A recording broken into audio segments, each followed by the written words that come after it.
It's March in Minnesota, and so you know what that means. Spring, it's here.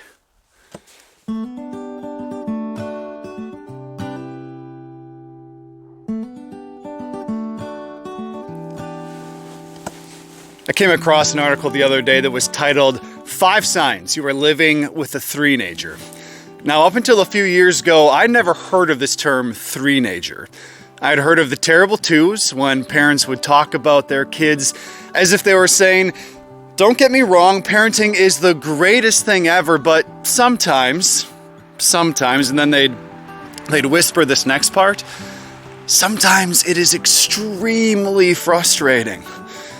And of course I heard that and said, that sounds fun. I think I'm going to give it a try. And so whether you have had kids, grandkids, or simply been around kids, perhaps some of the things you've encountered sound like this. 1, you live in constant fear of how to cut the shape of their sandwich or their toast. Do they want triangles today, rectangles, squares? And when they do tell you, they're going to change their mind right after you cut it. 2, you go through multiple wardrobe changes in a day. 3, the moment you tell them playtime is over and you need to extricate them from whatever fun activity they're in the midst of, their bodies lose all form and shape and you need at least 4 hands to hold this blob of a kid. 4, they want a snack for each hand. 1 in total will never suffice. And 5, they become so independent they obviously and clearly no longer need your help with absolutely anything, to the point where leave me alone or I'll do it are now terms of endearment. There's no better feeling as a parent when you go to hug your kid and tell them that you love them and they recoil and say, leave me alone, because clearly they're independent now and don't need things like hugs or kisses or the knowledge that they are loved. Now, I'll give ground on the outfit changes. My kids have worn pajamas to daycare more days than I care to admit. They've managed to negotiate a trade between their cereal bowl and mine, so that often I find myself using a tiny kid's spoon that changes color when it hits the cold milk and a tiny kid's cereal bowl to feed myself. Or they'll ask for 3 chocolate chips for a treat instead of 2 that I gave them, and of course, I fold like a cheap lawn chair and give them 3. In other words, parenting is going great.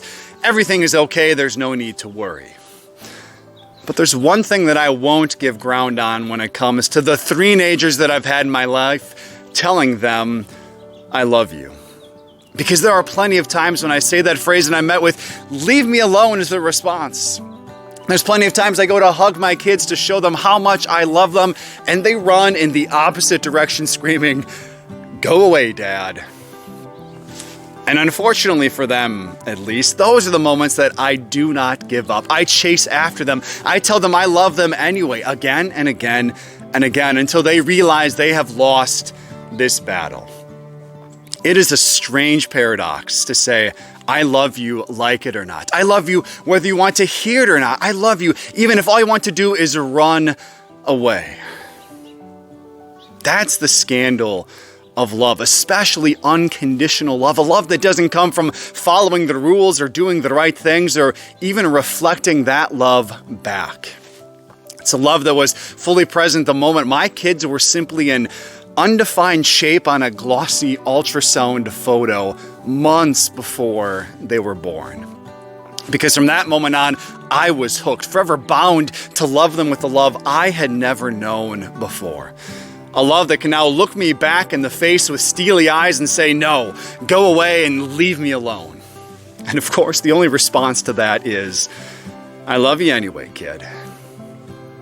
That's the scandal of Jesus' love for you and for the world. It's not ours for the deciding. Your actions don't determine how much or little Jesus loves you. Your so-called sins don't stop Jesus from loving you. Your knowledge or wisdom or understanding or lack thereof don't stop Jesus from loving you. What the world says about you doesn't stop Jesus from loving you. As the Apostle Paul will go on to say, nothing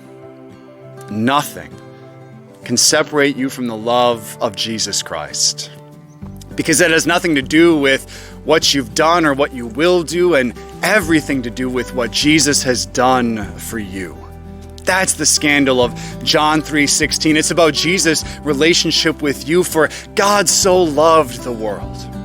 For God so loved you that Jesus was born and died and raised to new life so that you are saved. On the days you say yes, on the days you say no, on the days like Nicodemus, you stumble over your own feet trying to understand what it means to follow Jesus.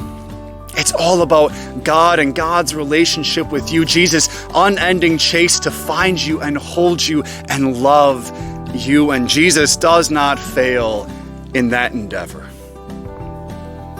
For God so loved the world.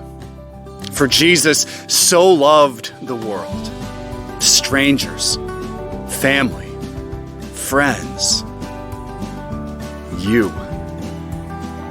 For Jesus Christ loves you yesterday, today, and always.